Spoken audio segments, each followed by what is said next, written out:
Well, I think we have everybody here. I want to thank you all for coming to this delightful talk on waf wscript and your Pebble app. I'm really excited to go over today about different ways that you can customize your wscript file to make your build process easier on you, automating a lot of tasks that you might already do manually. So it should be an interesting talk from that perspective. We already had a discussion on my title. I'm Cherie Williams. I actually started at Pebble as a developer evangelist, but now I find myself doing a lot more developer tools engineering. But I have always been a troublemaker and will continue to do that here at Pebble. So what we're going to talk about today is, first of all, why should you modify your wscript? We're also going to review the Pebble SDK and the format of our FAT binary, the FAT PBW. I'm going to explain what waf actually is, why Pebble is using waf. We're going to talk about the wscript file that you find in your standard Pebble projects a little bit, and why you actually care about waf. And then we're going to get into some actual examples of wscript changes and waf tools that will allow you to do some of the build automation things that you want to do, and also provide you with some debugging tools for when you are modifying your wscript file. So why are we here? Why should you modify your wscript file at all? You may have noticed that in your standard Pebble project, there is a wscript file, but most of you may not have ever looked at it or poked around in it. So we're going to get very nice and intimate with it today. And the reason we want to do that is because when you modify your wscript file, you can do a lot of really powerful things, like adding C compiler flags. You can add custom defines for your apps. One of the examples that I hear a lot is concatenating multiple JavaScript files, but you can also do other file manipulations at build time. You can also collect and build source from multiple different subfolders or just from a non-standard project structure.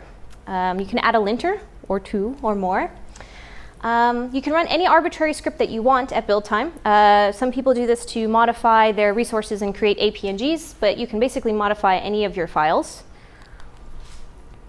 You can also add in automatic testing, as well as profiling builds and adding build visualization. So if you want to see what's running when you're actually hitting Pebble build, you can totally do that by modifying your wscript. And you can also read an arbitrary text at build. Some people do this when they read in their appinfo.json file to get the version number of the SDK or the project. Yes. You can also, once you get into more advanced waf, include external libraries or even build libraries for other people to use, which gets really exciting. And of course, I'm not the most creative person in the world. I'm sure there are many more other possibilities out there. It really depends on what your needs are when you're actually building your project and how you can make your life easier just by automating it. So fine print. None of the stuff we're going to talk about today is unfortunately available on Cloud Pebble. If you'd like to see that change, I suggest sticking a post-it note on the wall, or a great time would be now to download the command line SDK and get familiar with it and start playing around with it. There's lots of friendly people around that would be willing to help you out. So let's talk a little bit about the Pebble SDK and the PBW that we generate today for 3.0. So one of the nice things about the SDK as of 3.0 is it does build for different platforms. Originally it was just Applet and Basalt, but as of today with the 3.6 SDK, you also get Chalk as well. That's kind of handled a little invisibly behind the scenes for you. But the SDK also allows you to build apps as well as background workers that you might use for things like activity tracking. It also handles platform-specific resources. I think Heiko and Kevin talked a little bit about that with the tildes at the end of your files for images and fonts. And the nice thing is the SDK actually packages all of the necessary files you need into one PBW file that you can distribute, so you don't have to worry about like what version of platform somebody is using or whatever. We kind of handle that all for you. Alrighty. So for those of you that have never actually taken a PBW and looked at the contents inside, this is sort of a quick visualization of it. At its very core, there's an appinfo.json file. If you have any JavaScript in your file, there will also be a Pebble.js app.js file. And depending on the number of platforms you're actually building for, so what you specify in the target platforms attribute in your appinfo.json, you may have one platform, two platforms, or all three platforms. And in each of those subfolders, you'll actually see a layouts.json file, which is used for timeline apps, a manifest file, the actual app binary for your foreground app, as well as a binary for your worker app, and then all of your resources. So we're going to talk about waf today, primarily because it builds that PBW we were just looking at, and we want to take a look at how we can actually insert our own files or do different things during the build process. And to do that, let's take a look at the actual waf build system. It is a Python build system, which is really awesome. It's open source. It was created by a man named Thomas Nagy, I don't actually know how to pronounce his last name, I'm sorry. But it is actively maintained by him as well as community members. If you want to get in touch with the community, they're actually quite active on the waf Google groups. You can ask questions. There are already a lot of existing questions, and usually the creator actually gets back to you within 24 hours, 48 hours. It's kind of incredible. waf automatically takes care of task parallelization and dependency handling for you, so you don't have to worry about that as long as you set your dependencies. It is language agnostic, so technically you could build other projects with this, not just Pebble projects, not just C projects, but waf does include some nice libraries for basic C handling as part of its default.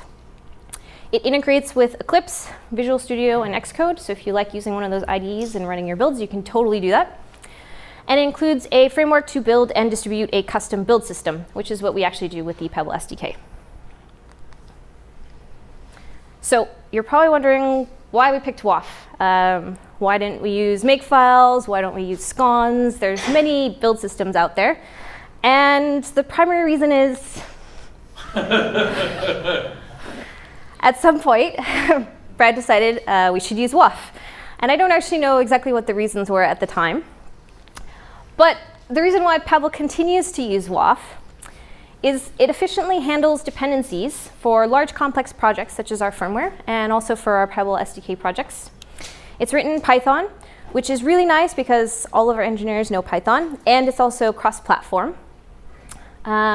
It's very easy to override methods, so we're going to take a look at that today when we're actually working with our wscript files. You can package and distribute additional scripts with the SDK in this case.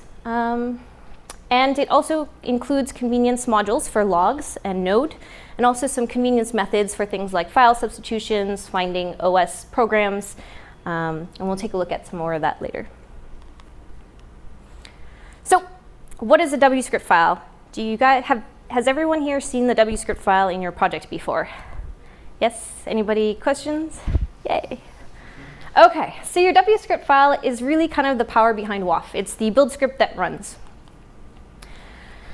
So if we were to take a step back and kind of take Pebble out of the equation and just take a look at a very basic wscript file, this is something one might write. There's two methods that look very familiar, configure and build. And in this particular case, they're supposed to print strings, configure and build. Anyone want to guess what that looks like? Yes? No? Well, it looks like that. So if you were to run waf and pass it the command configure and the command build, you can chain commands together like that. It would print out the string configure and print out the string build and then say, the build finished. While we're at it, since I mentioned it, most of you are probably used to using the Pebble tool, and the Pebble tool actually handles invoking waf for you. But if you're ever wondering what the equivalencies are between the two, when you run Pebble clean, you're actually invoking waf and calling disclean. When you run Pebble build, it's calling waf configure build, and you can actually pass in verbosity flags if you want to get more debug print. And the same is actually true of additional flags. If you want to pass in any arbitrary flags to the Pebble build command, you just pass in 2 hyphens, a space, and then whatever flag you're actually passing in. And that gets passed into the waf build command at the very end. Configure build. So let's take a look at the standard Pebble wscript file. For those of you that have opened up this file, this should look a little bit familiar. And I don't really want to focus too much on the specific text that's in the file. I kind of more want to point out structural, important things. You'll notice there are 3 basic methods that are defined here. There's an options method, there's a configure method, and there's a build method. The options method is where you'd be able to add additional options. It's actually based off of opt parse, so you can pass in additional flags that you might want to handle at build time, and use those in your configure method to actually set environment variables that are used during the build process. In the actual build method itself for the Pebble wscript, you'll notice that there's actually this, I wonder if there's, there we go. this loop that's taking place where we loop through all of the target platforms that you specified in your appinfo.json file. And for every single platform, we're building an app binary. We're also creating a worker binary in case you do have a worker. And then once all of that code is executed, we also have this bundling task that happens, not necessarily in that order. I'll explain it later. And we bundle all those files together into the PBW file that you're used to seeing. So if we wanted to take a look at the visualization of what's actually happening in this wscript file that we were just looking at, you may actually want to take a look and note that at the very start of all these functions, we have this ctx.load and then Pebble SDK. So what that's actually doing is your wscript file is calling this waf tool that we've created called the Pebble SDK. And it's loading in these options that we've defined in an options method.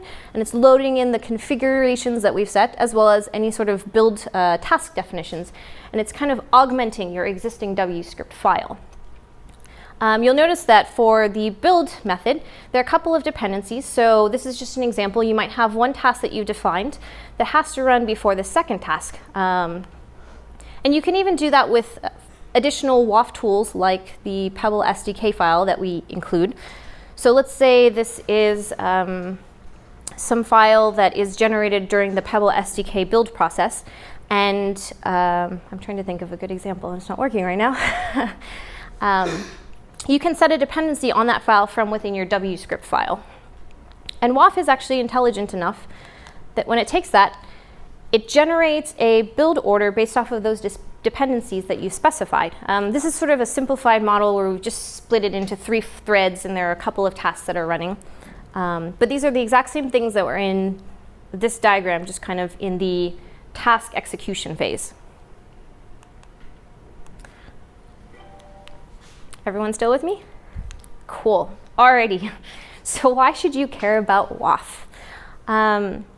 Since waf is the underlying build system for all of your projects, you kind of need to understand a little bit more about how waf works to be able to really understand how your wscript fits into the big picture and how you can actually insert code to do the things that you want. After all, the wscript file is the build script behind waf. So we need to kind of understand the terminology and the language behind waf in order to effectively use our wscript files. So let's take a look again at that basic wscript file that I showed you earlier. It's not specific to Pebble, and it has those 2 strings that we're printing. You'll notice that for the configure method, as well as for the build method, there's this parameter, ctx, that's being passed in. And you're probably wondering what that actually means. So ctx is actually a context. And a context is an object for each command executed that stores all the information that's necessary for running that particular command. There's special cases of this. There's the configure context, and there's the build context, where the build context holds all the information specifically for build, and configure would be all the information necessary for the configure step. I would like to point out, basically right here, this ctx that's being passed in is in fact your configure context. And the ctx right here is your build context. So to move on to something a little bit more advanced, we're going to start modifying this basic wscript file that we have. And the first thing we're going to do is we're going to take this context that we have, which has an environment dictionary, and we're going to set this environment variable message equal to hello world. So basically, we want to, at some point later in the build process, access hello world, and we're going to stick it in our environment. So what is our environment? It's a group of settings and variables. It's stored inside the context, and it's cached between execution of different commands. Something I do want to mention, which is kind of interesting about waf, is you can have multiple arbitrary environments, which is kind of nice. We actually use this when we build for multiple different platforms, in that each platform has its own environment. So when you build for Applet, you have different compile flags, and you have different settings than the settings you have when you build for Basalt and Chalk. And waf makes it really easy to swap between these environments. If you ever wonder what the context actually looks like, if you go into your Pebble project folder, there will be in your build folder a C4CH folder.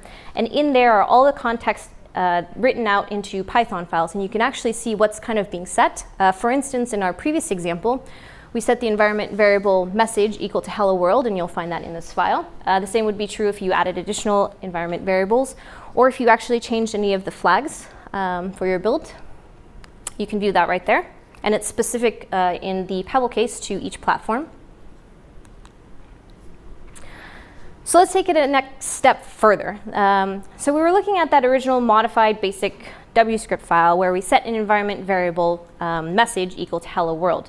But let's do something interesting with it. So what we're looking at right here is actually a shortcut or convenience for creating a task generator or a task definition. And what's actually happening right here is we're giving it a rule. We basically want to echo whatever is in that environment variable message out to the screen. It's very simple. There's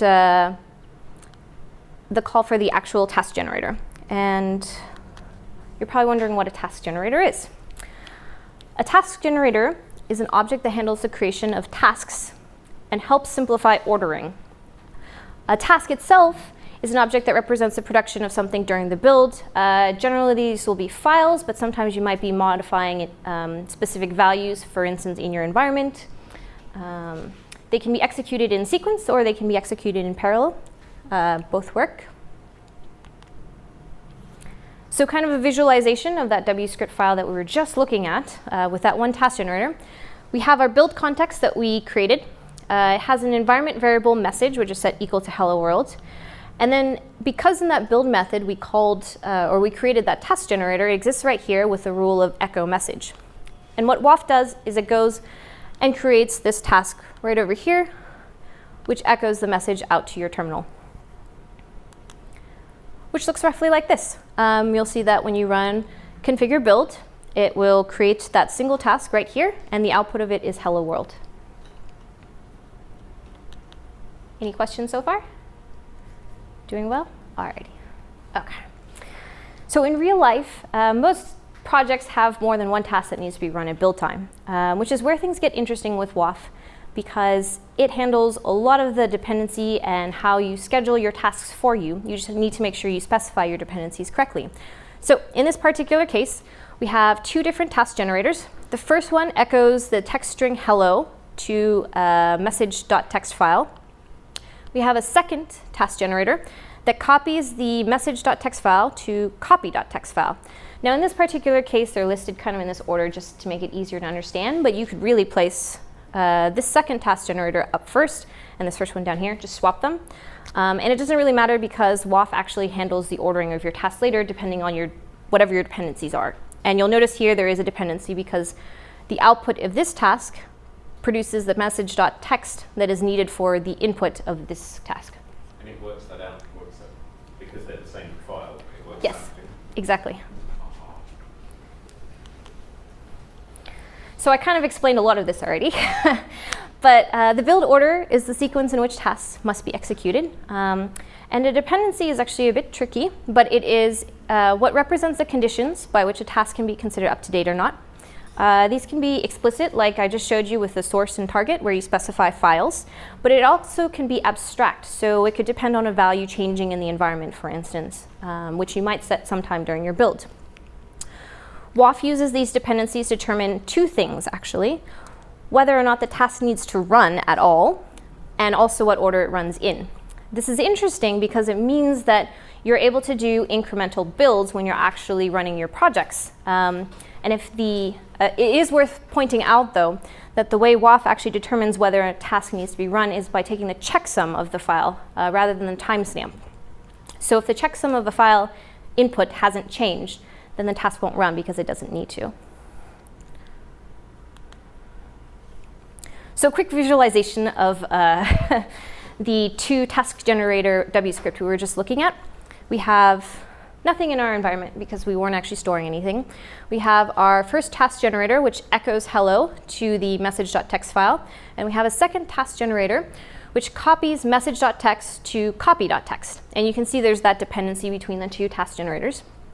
And what waf automatically does for you is it generates two tasks. The first one it knows has to be that echoing of the message to the message.txt file.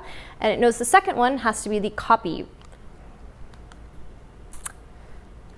Any questions so far? We're good? Cool. So how does this actually relate to the Pebble projects that we build every day? I thought it would be kind of interesting to take a look at how the actual files interact within your project. It looks a little daunting to start off with, but when you actually take a look at it, there's a lot of familiar pieces. All of the input files that you see, which are in yellow, probably seem very familiar to you. There's your app info file, there's your C file. We actually provide that linker script, so I wouldn't worry too much about that. You have all of your resources. In this case, we just have one image. And you have all of your JavaScript files. And the green box probably also looks very familiar as well. That's the output PBW that you get at the end of the day. But in between all of that, waf actually does all of this cool stuff where it manages all of your build artifacts or intermediaries for you. And you can actually take a look at something specific like this and see that it creates a layouts.json file at some point, but there's a dependency on the app info.json file. So a nice way I like to think about this is where there's an arrow is actually a task being executed.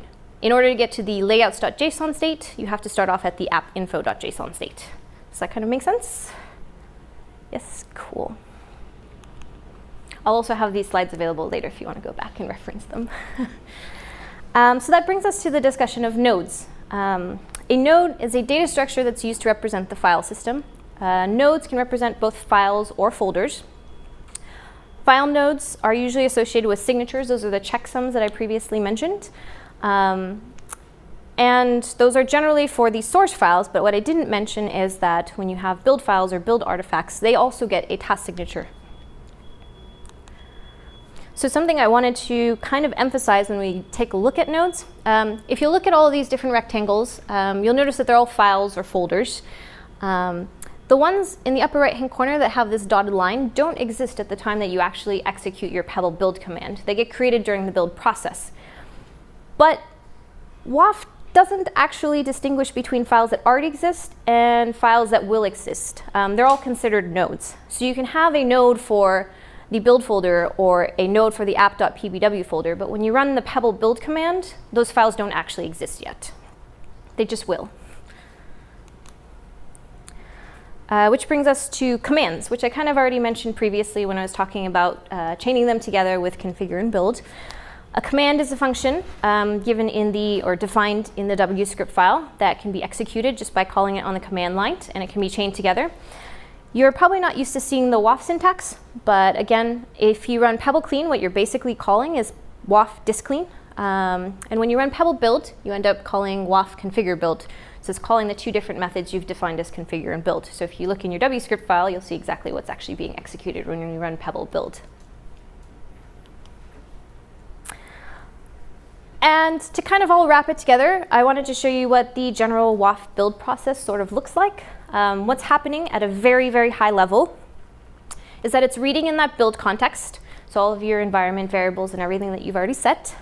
It's executing the build functions from your script.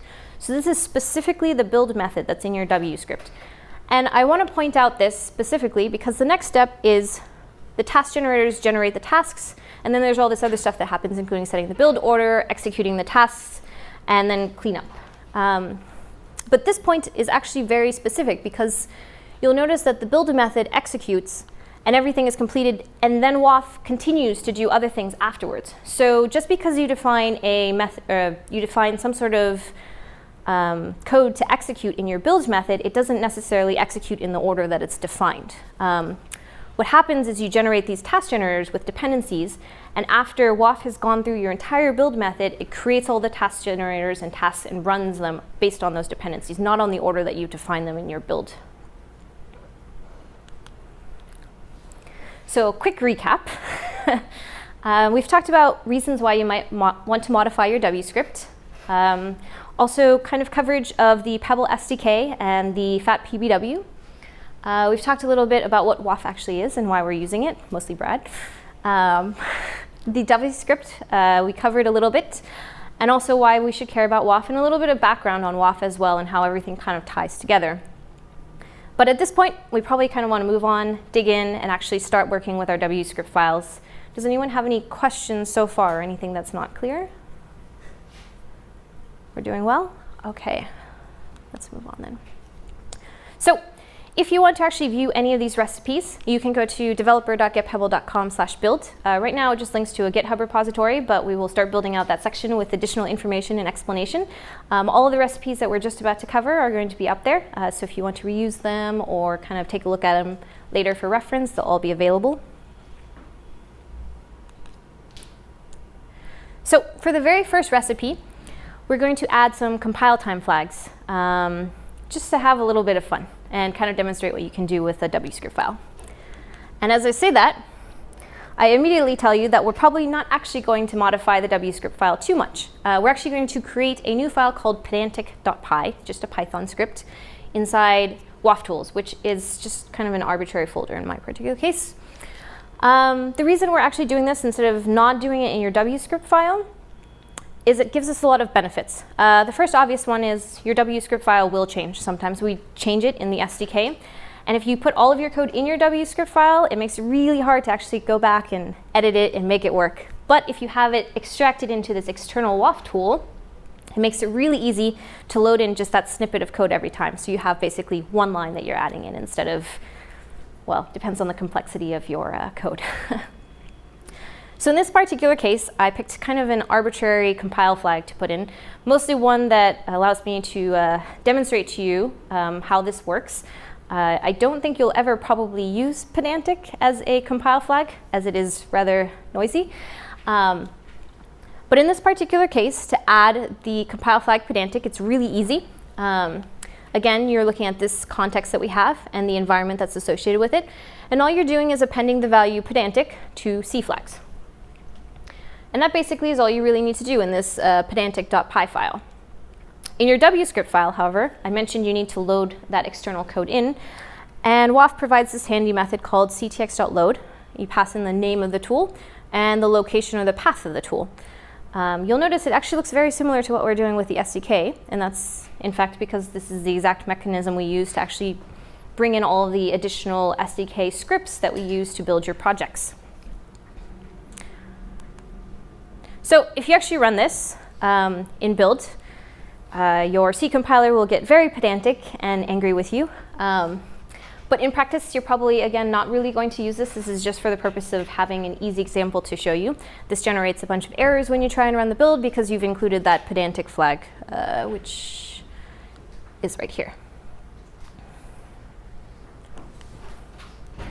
So let's move on to something that we might be more likely to use. So for our second recipe, we're going to add a couple of build options to that option method, and we're also going to add some defines to our build process. So again, recommend that we extract this into an external waf tool. That way it makes it easier to go in and make modifications. You can share it between projects, you can share it between friends, and between SDK versions. It's much better to actually pull it out into an external tool. So we're going and modifying, or not modifying, adding in an options method. And right here, again, the syntax should look pretty familiar if you're used to Python and the opt parse module. We're just adding in a flag called no-log that will allow us to basically specify at build time if we don't want to have logs included as part of the build. I'm kind of giving away like the punchline right there, but and then we define this configure method, which checks to see whether or not when you run the command, the no-log flag is actually specified, and if it is, it will append the value no-log to defines. And of course, in order to make this work, we have to add it into our wscript file using the ctx.load file, or load line, as I mentioned previously. But right now, this just kind of adds this define to the build environment, and it really doesn't do a whole lot for you. So there's actually one more change that you would have to make to actually get this to work, and that is to your main C file. So what you would do is right under your include for pebble.h, you can check to see whether or not that value that we just chose, no-log, is defined. If it is, what we're doing right here is we're undefining the applog macro that's in use and just defining it as a no-op. And the reason we're doing that is if for some reason you don't want to have logs included in your final builds that you're distributing, you can pass in the no-log flag, and this will automatically take care of all the applog declarations that you have in your file, or calls rather. So if we want to take a look at what this actually does in practice, before you pass in the no logs, if you were to install this on the emulator and run it with logs, you'll notice that there is a log line that is standard in all of our new Pebble projects, done initializing pushed window. But if you were to actually run this build with that flag no logs, when you install it the next time, you'll notice that it no longer has that log line. I do want to point out in this particular case, you still see the JavaScript console log because we haven't done anything to our JavaScript file. It's not expected to actually suppress that log. There's nothing stopping you from going in and trying to do something like that, but just for the purposes of the example, we didn't. Alrighty. So, on to our third recipe, add a linter. Does everyone here know what a linter is? It's basically just a script that runs to check your code for style and for any sort of errors. A lot of people will use it, for instance, for their JavaScript code, primarily because we basically bundle your JavaScript into your PBW and you don't know what's going on until after you install it, which is kind of hard to troubleshoot it at runtime. And things like JSHint make it really easy to catch those errors before you ever get to the install point. So we're going to see how we can do that. Again, we want to make this optional, so at build time you can elect to run JSHint or you can skip it. And the way we do that is we add an option for the JSHint flag. And similar to before, we check to see whether or not that option is available. But the interesting thing here is we're actually using one of those convenience methods that I mentioned previously that works on a context. And if you want to read more about this, if you go to the API documentation for waf, you can actually find out about all these cool things like find program. But in this particular case, what it's just doing is it's looking for a program called JSHint on your operating system. And if it finds it, it sets it to the environment variable JSHint, which is very simple. It's nice to do this in your configuration step because everything is set up before you actually start running your build and you'll access that later. And in this particular case, I am not overly concerned with not finding the application JSHint. I don't want to fail my build if that actually happens, so I just print out this message that says JSHint was not found. But if you do want it to fail your build, you'll just handle the exception however you wish. And then in the builds method itself, I again check if we were able to find the JSHint program on the system. We'll create this task generator that basically runs JSHint against your source files, which in this case is just a glob of all the JS files that are found in your source directory. And of course, since this is linter.py and not your wscript file, we'll need to actually add in the line to load this code into options in your wscript, as well as in configure and in build. And when you run it and you pass in that optional flag, JSHint, this is actually what you'll see. So in this particular case, it's getting a little angry with my JavaScript file because I forgot a semicolon. So this fails the build and tells you exactly where the build actually failed, and you can go in and fix it and retry building again. And saves you a couple of steps of having to build the project and then actually install it on your watch to see whether or not it works. Alrighty, fourth recipe. Everybody still with me? Great. So for this recipe, we're going to take a look at using source code from multiple folders. We mentioned this, I believe, actually in a blog right after we released 3.0, because a lot of you might have very complex projects that used APIs in 2.x that are no longer supported in 3.0, or there were issues in compatibility. And to make it really easy for you to kind of jump right into 3.0 development, we suggested that you might want to separate your code based on platform. So you have one folder for your applet platform running 2.x, and one folder for your future platforms that are running 3.0.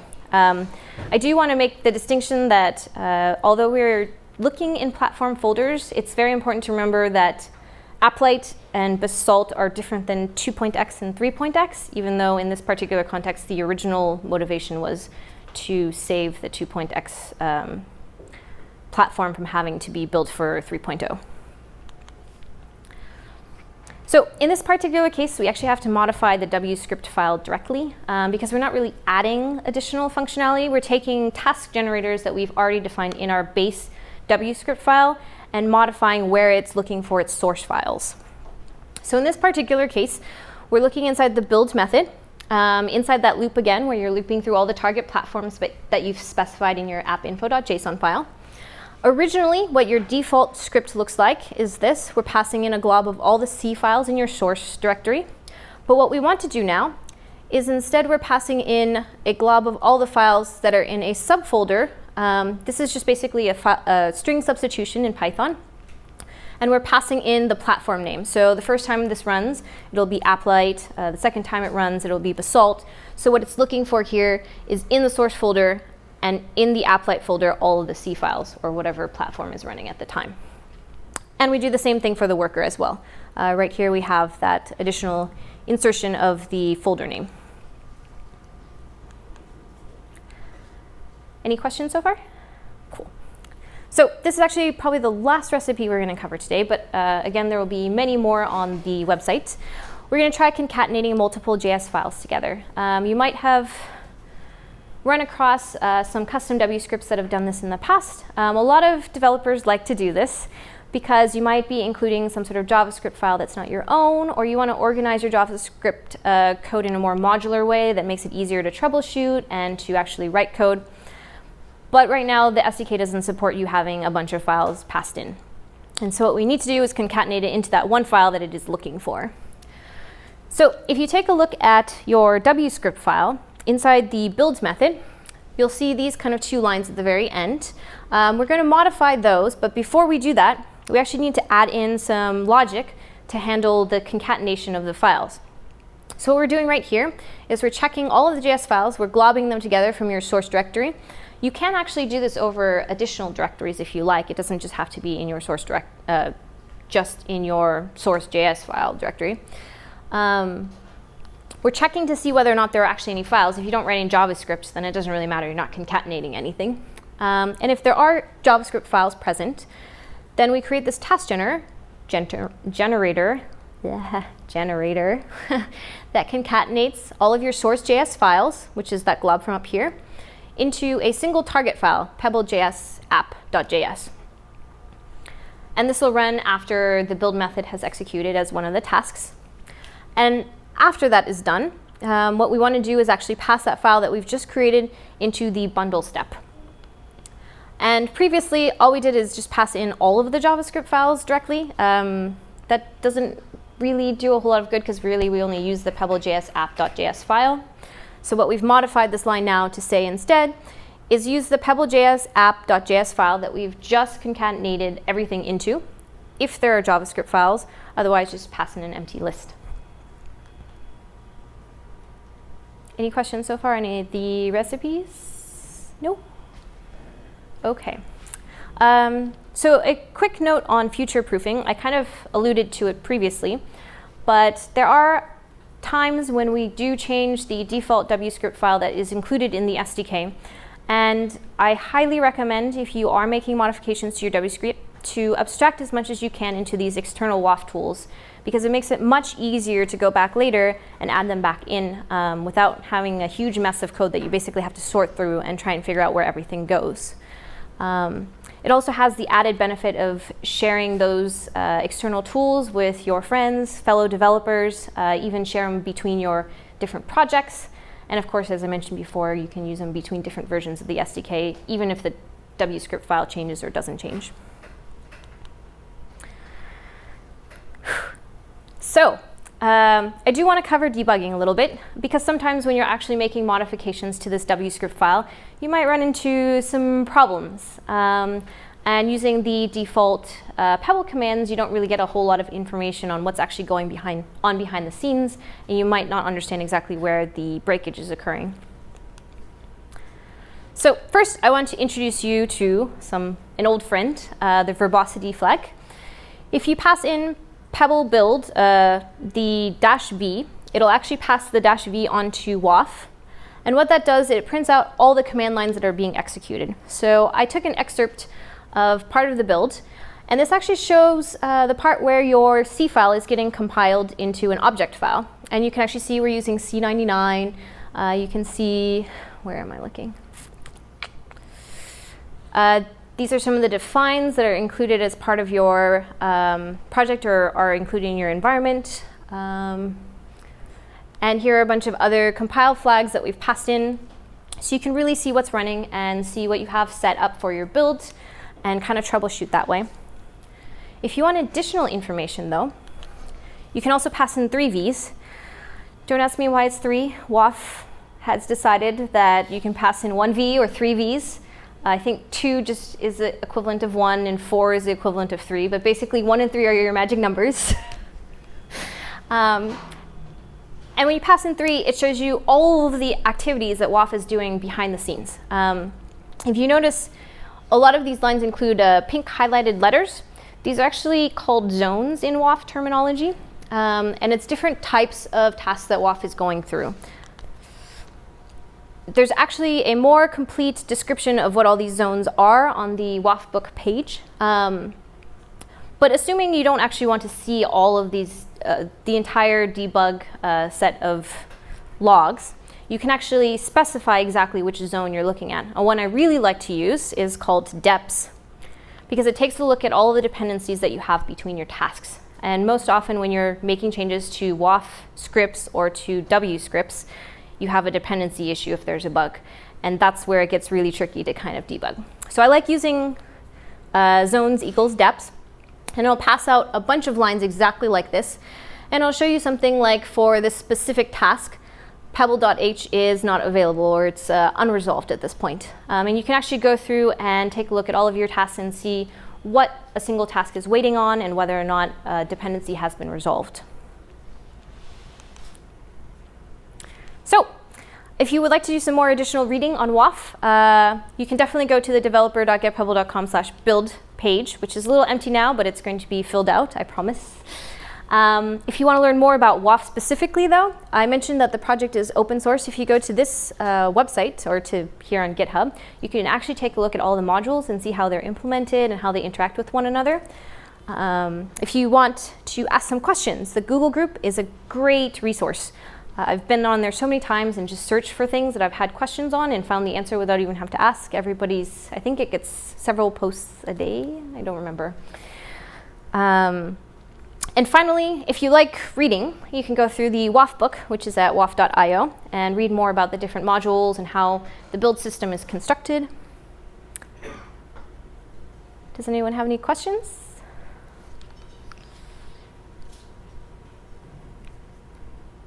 Does anyone have a wscript they have questions on and want to work on? OK. Awesome, Well, thank you. guess we'll start.